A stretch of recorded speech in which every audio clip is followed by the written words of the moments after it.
57-inch Samsung G9 Neo is pretty much the end game when it comes to the world's best monitor for gaming, for productivity, for everything. Is what I called the 57-inch Samsung Odyssey G9 when I first unboxed it over a year ago now, which just sounds crazy that I've had this for over a year. And that isn't strictly true because there is still plenty of room for improvement with this monitor. But otherwise, I wanted to give those of you who are either considering buying one of these or who are maybe just interested in what it's like to use a single like super ultra wide monitor, what it's actually been like to own one and use one for the past year. Now, this isn't going to be a full review. I've already covered everything in videos that I've already made on this channel. So this is more of a summary of my experience. Now, starting off with the goods, ending probably with the not so good. And as always, feel free to ask any questions down below in the comments. Now, so first I want to start off with what it's like to actually use an ultra-wide monitor, like a super ultra-wide monitor, in place of multiple smaller monitors. Well, it's actually freaking awesome.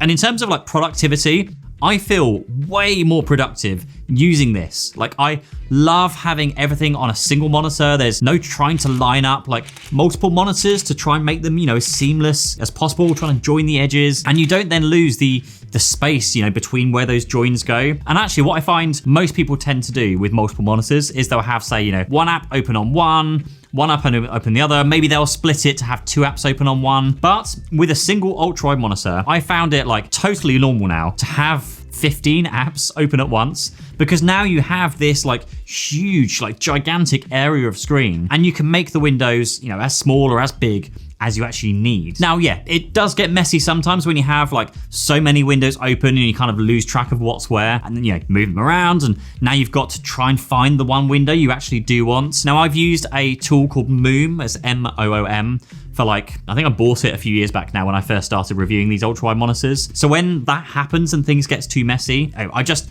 basically hit one keyboard shortcut and then have all my windows snap back into their set place where I've saved it. So that kind of works around that issue. But by doing this, it just means I can glance at the windows that need my attention no matter what I'm doing. If someone's sending me a DM message whilst I'm writing an email, I can just glance over, look at their message, and either reply to them or just get straight back to writing the email. There's no that whole alt tabbing to find the window, read the message, then alt tab to find the email window back again to go back to what you were doing. Now, Zoom calls is probably the only one that I keep hearing, that you can't share your desktop because it's, too gigantic for others to see. But honestly, for me, never been an issue. I just share the window or the one app at a time, and then I just resize it to make sure it's, appropriately sized for the screens they're using it on.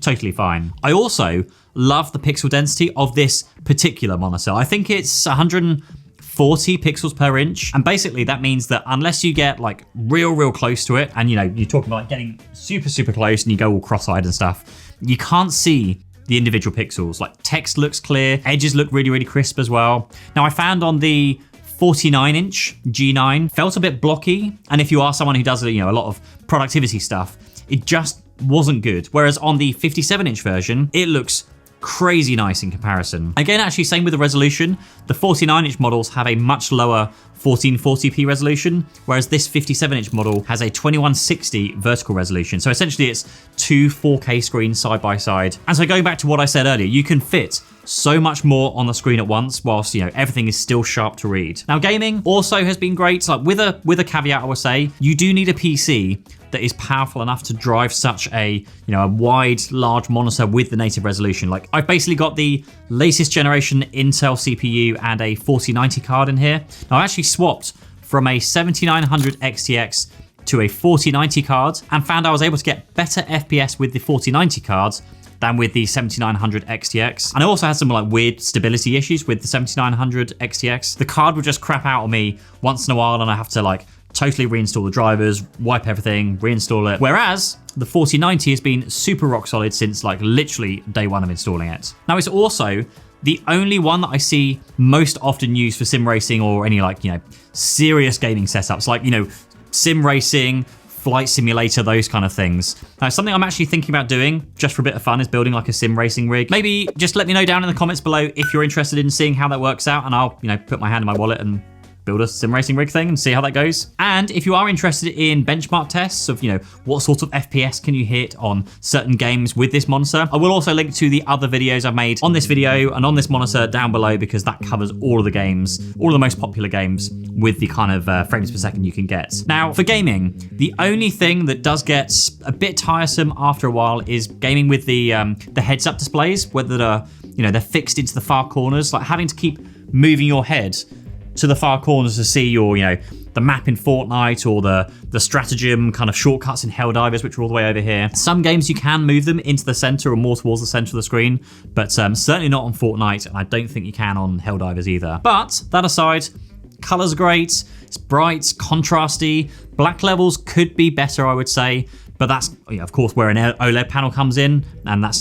something that you can't really compete with in terms of the technology that's within here. Now, the only thing that kind of annoys me with the whole color and contrasty thing here is like the severe haloing that you get on black screens. Now, this isn't something I notice in like everyday usage, like, how I'm using it now. It's basically when I turn the monitor on, or I guess off at the end of each day when there's a totally black screen, or when I watch a video where the screen is like pure black, apart from a few, specks of like light colors around it. And it just looks horrible. Like, there is such a bad haloing effect on this. But again, that's kind of the issue you suffer with this technology, and something that an OLED would, certainly solve. But also, one of the problems that comes with having a heavy monitor like this, this big, this heavy, and this curved, I would say as well, is trying to find the right monitor arm, because that big curve that you have on this means all of the weight is like pulling down on the front of the screen. Now, for the longest time, I was using the Ergotron HX HD monitor arm, which is like their heavy duty monitor arm, which, to be fair, was designed for the 49-inch model, not for the 57-inch model. And that showed, because you would put it on that monitor arm and it would just droop. Kind of worked okay because it happened to like droop at the right angle that I wanted it, but it wasn't great. And if you wanted to adjust it, like even the slightest bit, it just wouldn't work. And I've waited like a year for them to like do something about it, and like they haven't released any newer models, nothing that supports the weight, and just nothing's happened. I think they're focused more on like the medical kind of professional market now, until I saw that Secret Lab had launched a new heavy duty monitor arm that's specifically designed for ultra-wide monitors that weigh up to 16 kilograms. So this monitor weighs 15.4 kilograms, so it's literally like right at the top here. Now, I assumed it would only work with a Secret Lab desk, being a Secret Lab monitor arm, but I was pleasantly surprised to learn that it works perfectly on any desk. But of course, here this is like the Secret Lab desk we've got here. Now, full disclosure, this video is sponsored by Secret Lab, but I actually first came across the monitor arm here on the Tech Tesseracts channel, and like literally I saw it and I immediately reached out to them and begged them to send me one of the monitor arms, because, as I said, I hadn't been able to find one that supports the weight of this 57-inch model. And it is great. Like, mounting it is super easy. You can use the packaging box to rest the screen on, and there's actually a double locking mechanism that means you can rest it on the box, securely attach the screen, and then tighten the screws without like rushing around or worrying you're gonna, drop the screen whilst you're trying to like screw it in at the same time. Super, super easy. And then once you've done that, you adjust the tension on the arm, which for this monitor, of course, is like all the way to the top and like then some. But it supports the weight, it doesn't droop, it tilts, it swivels, you can pull it in and out without any problems. Oh, also, speaking of which, there are detachable handles on the monitor arms. You can actually move your monitor around without having to like put your hands all over the screen itself. Now, it also has magnetic cable management too, which is just freaking awesome. Like, same with all of the Secret Lab products. Magnets on everything for me is just a huge win every time. And as you might be able to see as well, I have another Secret Lab laptop mount kind of attachment thing to hold my MacBook Pro in place. Now, the only issue I have is that because of where I've positioned like my monitor, the Mac, I've got my PC under the desk here, that none of the cables I have are long enough, since none of the USB cables, the HDMI DisplayPort cables are actually long enough to go through the cable management to neatly get them to go where I want them to go. So I just bought 4 and 5 meter, I think, cables, which then makes everything a whole load better, and just means the cable management actually does its job and still lets you adjust the monitor, pull it all out and back and forth and things without it all falling apart. Speaking of making things a whole lot better, there is this white plastic cover that supposed to snap onto the back of the monitor to hide like all of the cables, and then it's got a little channel here for like the cables to come out.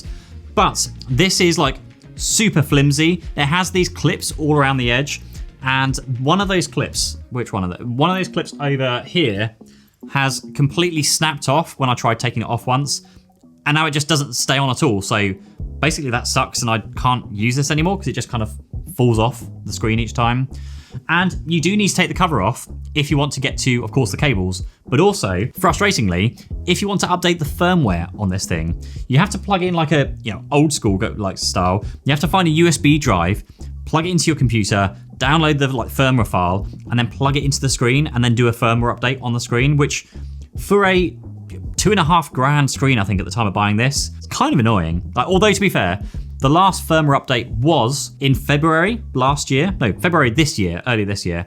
And I've not experienced any issues with the screen whatsoever over the time that's, required a firmware update. But those issues aside, there are only really a few other issues, I guess, that I really, really hope Samsung fixes on the next version of this. Now, USB-C is just an obvious one for me as a Mac user, or just, I guess, a laptop user in general, I would say. Right now, I've had to hook up an old Thunderbolt dock to provide power to it, and then hook up a few other USB devices, but then also hook up HDMI from the laptop directly to the monitor to be able to get the full resolution from the Mac. Still at 120 Hertz, not 240 Hertz, but that's like a Mac thing, I guess. And it would be really, really nice to see them take the approach that Dell took on one of their latest monitors that has a full-on Thunderbolt dock in the back with 2.5 gig Ethernet, ton of USB-C, ton of USB-A ports. But really, what are the alternatives to this monitor? Really, it's only the probably 49-inch G9 OLED for me. Really, really thin, much lighter. That has USB-C. It's OLED, so the colors are so much better. It's not as bright, but honestly, having used the G9 OLED and this, I don't really find the brightness to be much of a problem on either of them. But the G9 OLED has a shallower curve, has that lower PPI and lower resolution. So for now, the 57-inch G9 is still by far my favorite all-time monitor, especially for productivity and also for casual gaming. And until Samsung releases an OLED version of this, hopefully with USB-C, I just can't see me using anything else as my daily monitor. So if you want to go check one of these out, use the links down below. Thank you so much for watching. I'll see you in the next video. Bye-bye.